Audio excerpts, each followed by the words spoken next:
Okay, I'm going to show you guys and girls and theys how to leverage passing chords, and I want to show you how to hack them so that you can come up with like many options. Okay, like this is going to kind of open Pandora's box for you guys. Let me start with a simple example of what passing chords are. Okay, let's say we're moving from, let's say you're playing a chart where you're playing a bar of B minor and you follow that bar of B minor with a G major. So like a 3-1 progression. And it might sound like this. I'm going to keep this very like simple.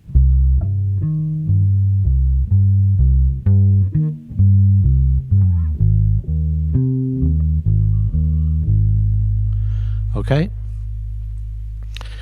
So a really common passing chord technique, I'm going to show you two, and I'm going to follow this up with another video on like, you know, the really traditional like passing chord techniques that you'll hear like in really common ubiquitous approaches people take.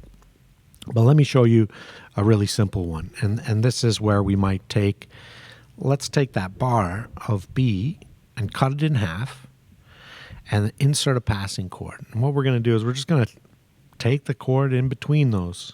So A, I'm going to keep it diatonic. I'm going to keep it in the key. So I'm going to go from B minor. This is my passing chord. There's my target chord. So passing chords require a target.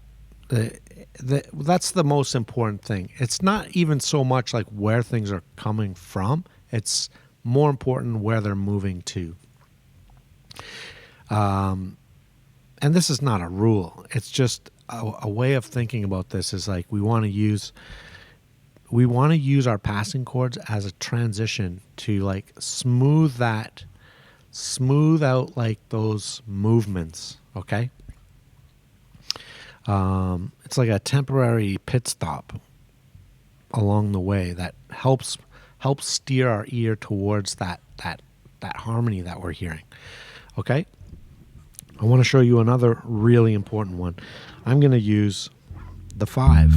Okay, so I'm going to go with 3, and then the latter half, I'm going to use the 5 chord, and then go to this one. Check it out. I'm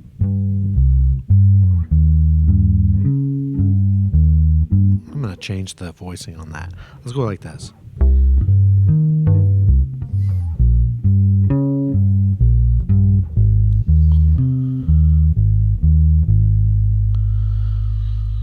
I tweaked the voicing on that there, but basically I was playing a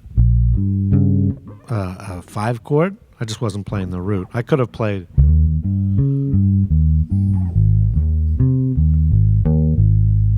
Right? So you get this 3 to a 5.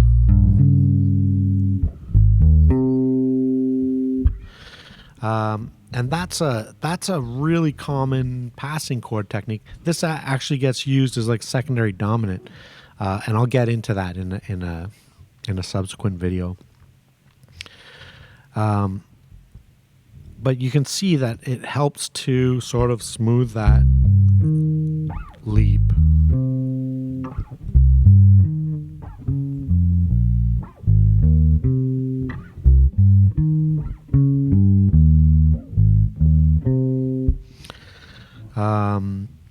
So that's how we use passing chords. And as bass players, these are super helpful as a tool to kind of, you know, momentarily step away and transition. Like, you know, a big part of our job is to support the harmony.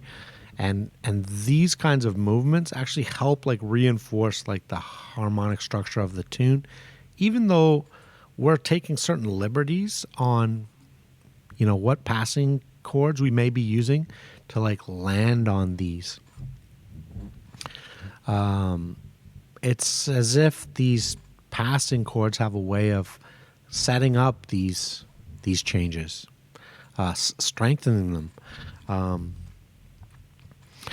For example, if I look at this, let's say that this is the chord structure here.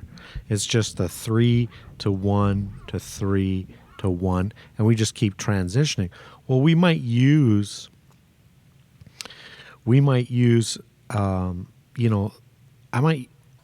a variation of those stepping stones. Like, listen to this.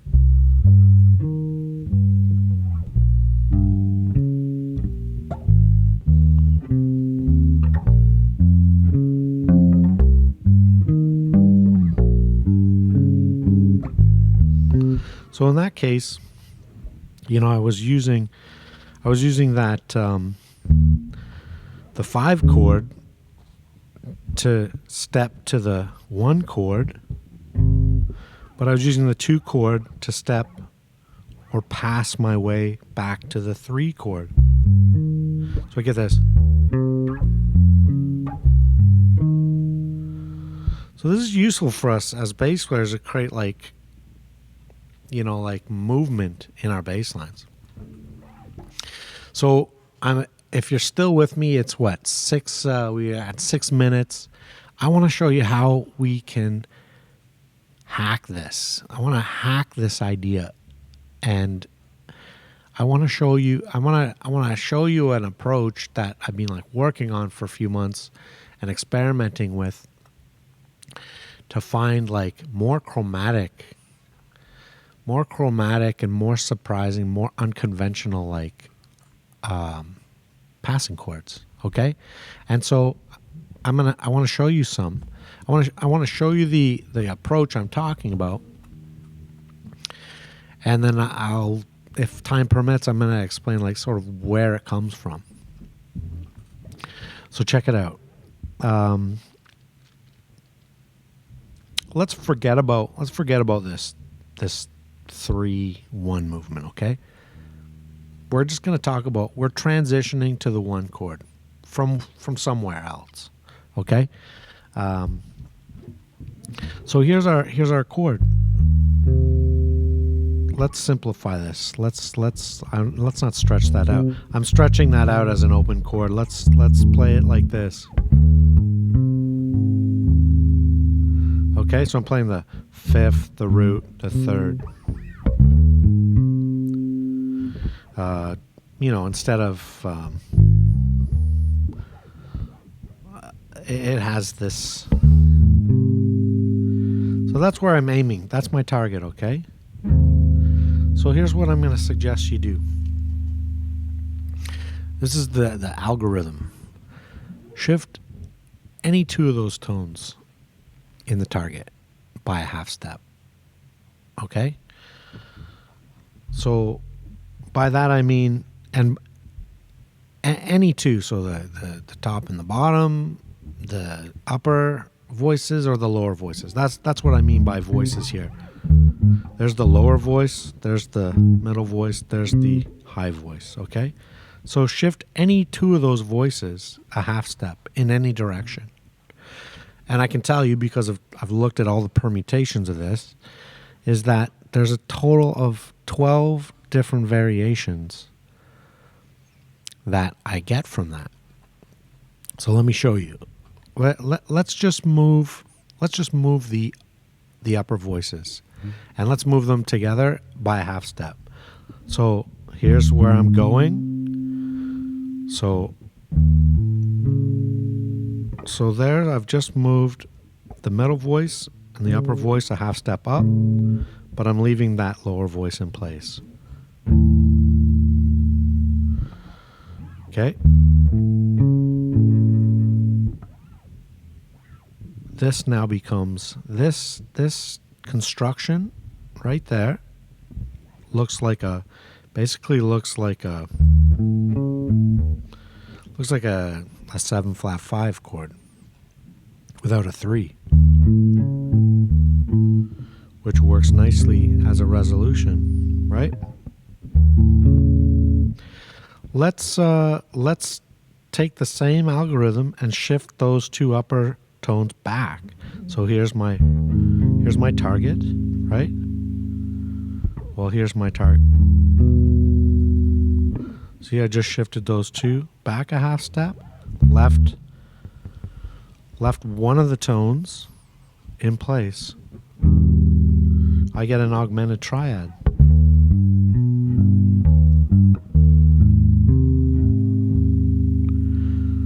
Does that work?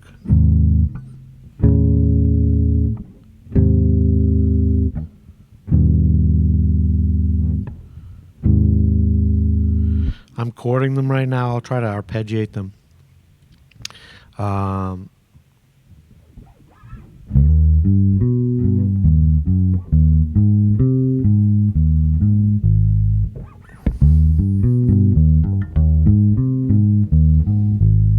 Like that totally works.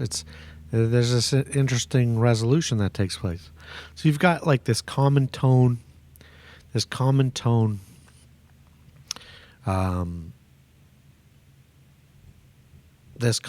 passing chord that's being kind of invented, and it's like both those examples right there both work harmonically and they're colorful. They add some chromaticism, but like I said, you can take this algorithm and apply it to any of the tones. So I could leave, let's say, the middle voice in place and let's do this.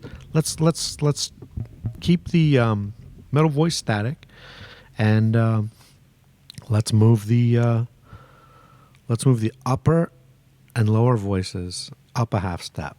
So we get this.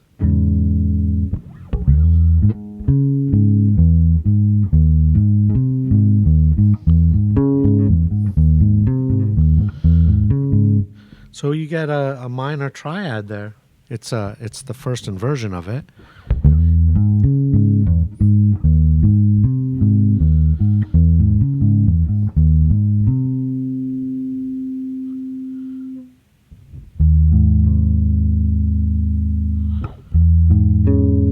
It's beautiful. It's like that's like one of these that's like a negative harmony kind of a thing. Or maybe like a borrowed chord from another key. From the minor key. That's like the fourth of the minor key. Beautiful. Let's see what happens when we shift it back. So here we go. We get a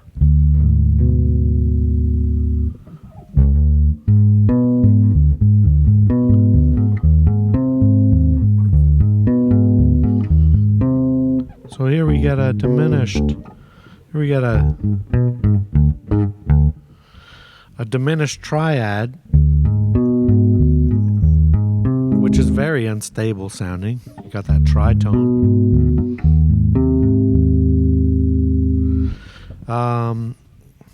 Both of those work beautifully. Listen to that.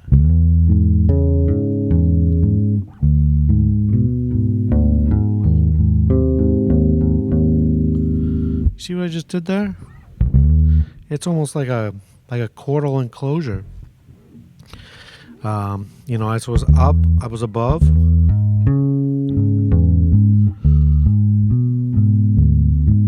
in all these cases, there's a common tone. Those resolutions sound beautiful. That sounds like a 2-5-1 to me. It's not a 2-5-1, obviously. It's a it's, you know what? Yeah, I don't want to get into that. But do you see what I've done here is this common tone, and I'm shifting. Now, what I haven't done so far, we can do this. We can keep going, okay? Trust me, there's like 12 permutations here using this approach. 12 different passing chords you can generate using this algorithm. If we start doing like counter motion, counterpoint, where we start like seeing like what kinds of chords we can get by like alternating. So in those cases, I shifted. I kept one of the tones stable, and I shifted two in the same direction. Well, if we shift in opposite directions, then we start getting counter motion. We start getting these like perfect cadence type sounds. So let me demonstrate. Let's leave the middle voice stable.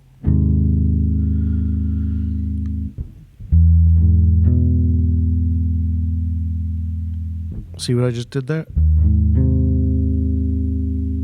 This is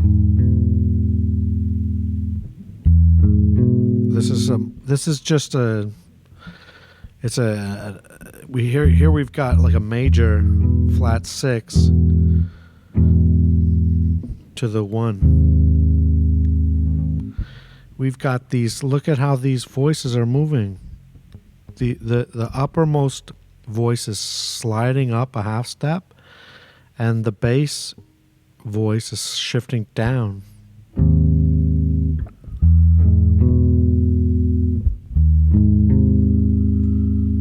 Well, we can reverse that. Let's see what we get when we shift things like this. Right? So what I did was raised by a half step the upper voice and lowered the lower voice. I end up with this. It's almost like a Lydian shape. We got a major 7 augmented 4th, which is very interesting. You got this tritone.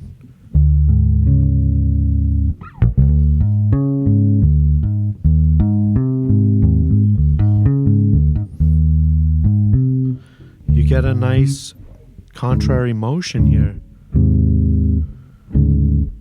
What is that? It's almost this is like a tritone sub of the 1. It's very cool,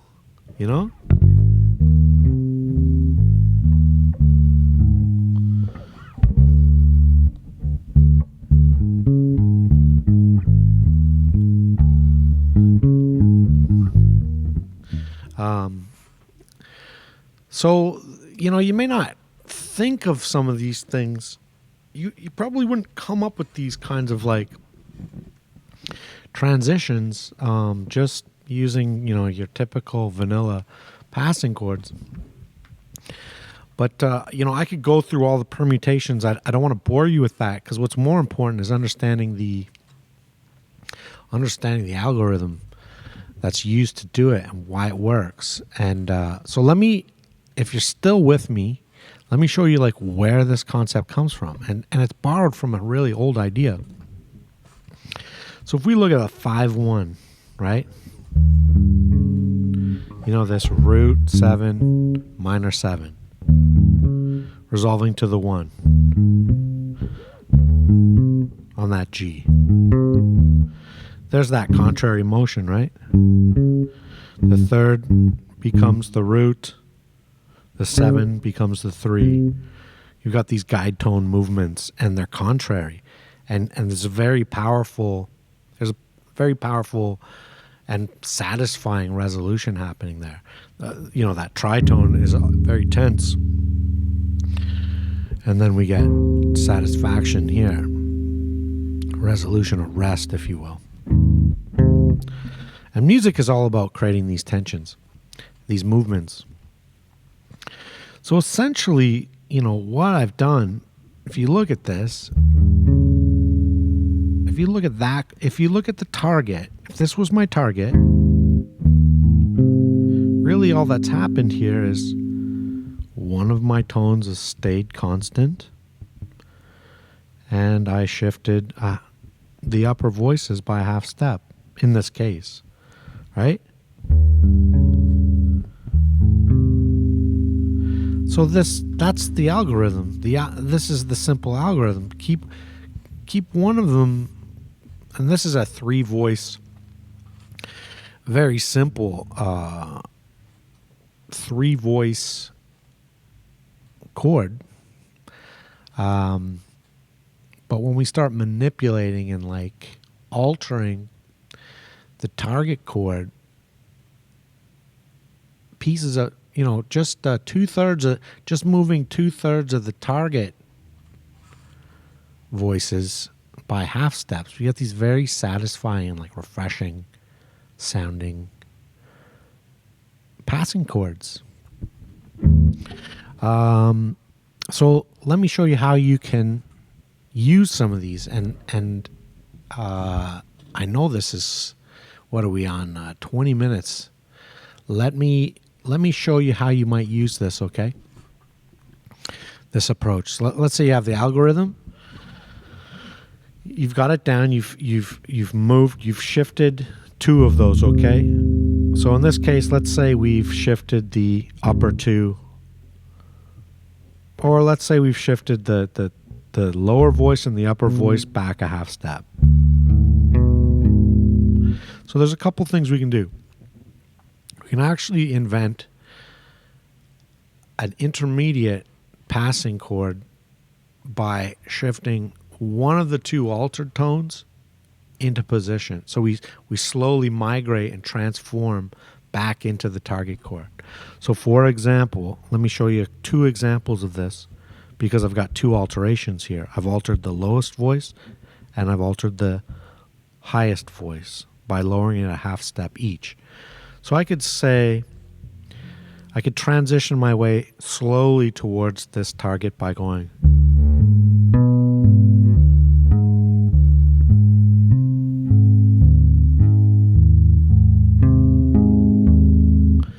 So I could take my time slowly fitting these alterations back. And I could do it many different ways, right? So I basically, right there with that one algorithm, I came up with 2 passing chords that I can use to step towards my target. So here I've got this diminished. I'm going to shift up the bass. So I got a diminished, minor, to this major target. It's very interesting. And of course, this could be, minor, minor,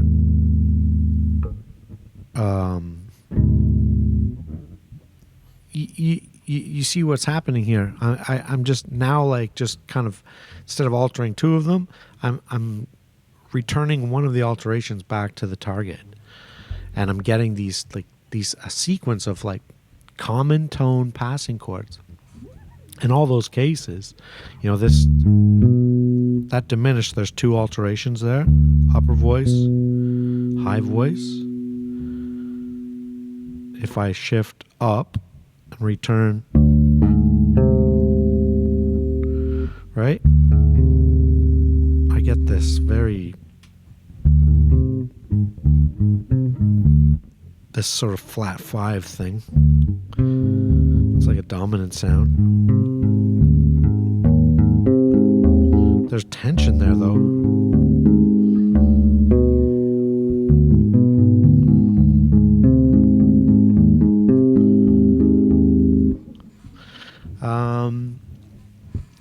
Let's try the other side of this here. Let's move this up and move this back. So we get this. Check it out. So I moved the bass voice up a half step. I moved the soprano voice or the high voice down, and I end up with this major triad, which I can then return the upper voice and then return the lower voice. See that? Yeah, I get like two passing chords. We got this.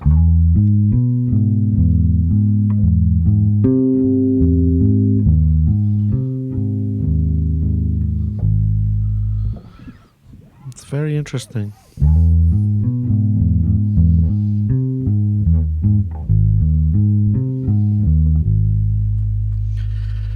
if you manage to stay through all that, you get a prize of, longest attention span on YouTube.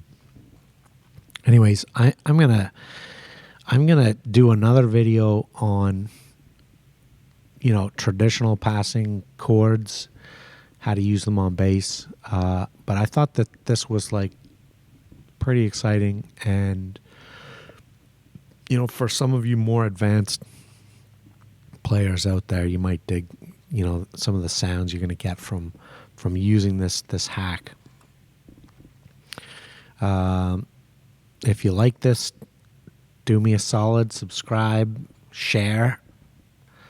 I think sharing is the way to like get, I think sharing is the way to go as far as like getting my numbers up. I do this all for free. I'd love to get my numbers up so I can monetize this channel. Been at it for like a year and a half now, so show me some love. Stay cool.